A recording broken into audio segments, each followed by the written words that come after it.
देखिए, जब मैं क्लास में स्टूडेंट से बात करता हूँ, आप लोगों को चीज़ें समझाता हूँ, तो एक चीज़ जो बार बार आप लोग मुझे पूछते हैं वो ये है कि सर इकोनॉमिक्स इतना टफ क्यों लगता है, इकोनॉमिक्स समझ में क्यों नहीं आता है और इकोनॉमिक्स में इतने सारे लॉजिक क्यों लगते हैं।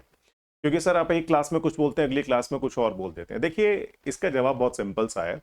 आपको पता है, गालिब ने एक शायरी बोली थी कि दिल बहलाने को ख्याल अच्छा है गालिब, तुम होते तो ऐसा होता, तुम होते तो वैसा होता।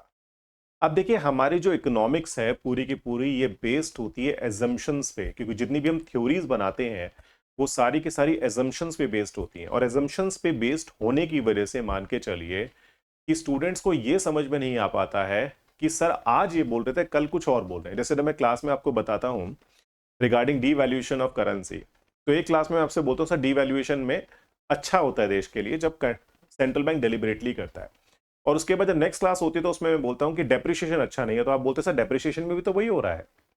सो the point is what both the things are, like when you study theoretically you will find these are same, but the point is what the situation in which they are being done or they are happening in the country, they are being totally different, and that's why you can say people are being finding it confusing.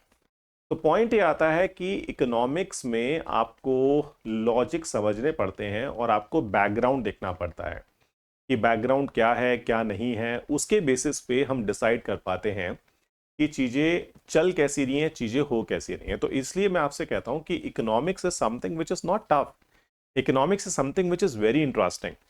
And why it is being so interesting for a candidate to understand, because the point is what कि जब हम कहते हैं ना कि reality से जब चीजों को जोड़ा जाता है तो वो अलग हो जाती है। जैसे हम कहते हैं ना कि एक बंदा है जो ट्रैफिक की रेड लाइट क्रॉस कर रहा है, ठीक है, he is being doing it deliberately, तो उस केस में हम क्या बोलेंगे कि यार ये तो गलत है।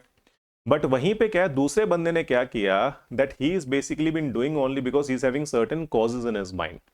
तो जैसे होता नहीं कि जब कानून के पास आप गए तो कानून ने बोला कि ठीक है ये प्रॉब्लम थी है जो भी है, तो आपकी बात को सुन के वो उस केस में हो सकता है आपको डिस्काउंट भी कर दो उस चीज के लिए कि ठीक है चलो आपने इस प्रॉब्लम की वजह से इस चीज को किया तो हम उस चीज को मान लेते हैं, ठीक है, और आपको छोटा मोटा फाइन लगा के या फिर आपको वार्निंग देके छोड़ दिया जाता है। तो सिचुएशन पे डिपेंड करता है।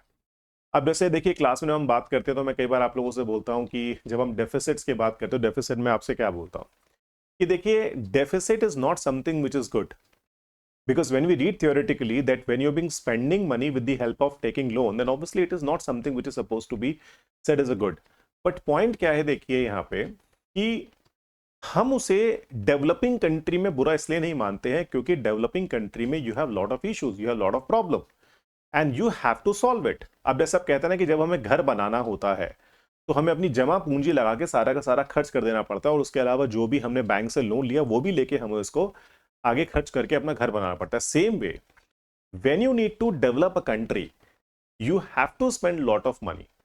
और मनी स्पेंड करने का मतलब क्या है, देखिए सिंपल सा मुद्दा है कि अगर हमारे देश में सैनिटेशन फैसिलिटी नहीं है, घर घर में बिजली नहीं है, घर घर में मान के चलिए पानी नहीं है, अच्छी सड़कें नहीं है, हर जगह रेल की सुविधा नहीं पहुंची, हर जगह एयरपोर्ट नहीं है, ठीक है, तो अगर 50 प्रॉब्लम्स देश के अंदर हैं तो उनको सॉल्व करेंगे तभी तो चीजें ठीक होंगी। अब जैसे आप लोग जानते हैं, जब हम बात करते हैं कि हमारी गवर्नमेंट ऑफ इंडिया बोल रही है कि हम 2040 तक हमारे देश में करीब करीब $4.5 ट्रिलियन खर्च करेंगे on the infrastructure spending in our country. तो 4.5 ट्रिलियन यानी कि 4,500 billion US dollar, 4,500 billion US dollar government is going to spend. इसका मतलब क्या है? इसका मतलब ये है कि हमें प्रॉब्लम्स को ठीक करना है। अब देखिए, कमाई तो है नहीं तो खर्च तो करना पड़ेगा, तो खर्च कहां से करेंगे? लोन लेके, और लोन लेके करेंगे तो सिंपल सी बात है, देश पे कर्जा तो होगा ही होगा, ठीक है। तो जब हम थ्योरेटिकली चीजों को पढ़ते हैं तो हम बोलते हैं कि हाँ यार ये तो गलत है, डेफिसिट होना ठीक नहीं है, गवर्नमेंट के ऊपर डेट होना अच्छा नहीं है। परंतु पॉइंट ये आता है कि जब हम सिचुएशन देखते हैं तो उसके हिसाब से हमें उसको उस सिचुएशन के हिसाब से मोल्ड करके चीजों को समझना पड़ता है। तो इसीलिए इकोनॉमिक्स में स्टूडेंट्स को सबसे कंफ्यूजन होती है। इसलिए एक बार अगर आप लॉजिक समझ जाते हैं ना कि ये लॉजिक है और इसके हिसाब से चीजें चल रही हैं, so if you understand the background regarding it, then certainly मान के चलिए कि आप चीजों को बेहतरीन तरीके से समझ भी पाएंगे, कर भी पाएंगे, और एग्जाम में अच्छा परफॉर्म भी कर पाएंगे, because only on that basis you people will be able to make your opinion on that. ठीक है, तो इकोनॉमिक्स टफ नहीं है, इकोनॉमिक्स लॉजिकल है। लॉजिकल क्यों है? क्योंकि वो अजम्पशंस पे बेस्ड है, और एजम्पशंस क्यों बनाई गई हैं? क्योंकि सिचुएशन के हिसाब से थ्योरीज बना के हमें वो प्रेजेंट की जाती हैं। तो इसलिए जब भी आप इस सब्जेक्ट को पढ़ते हैं तो प्लीज ये जरूर देखें बैकग्राउंड क्या है, और बैकग्राउंड के हिसाब से उन चीजों को आगे बढ़ाते हैं। ठीक है, आई होप आप इस चीज को समझ पा रहे होंगे।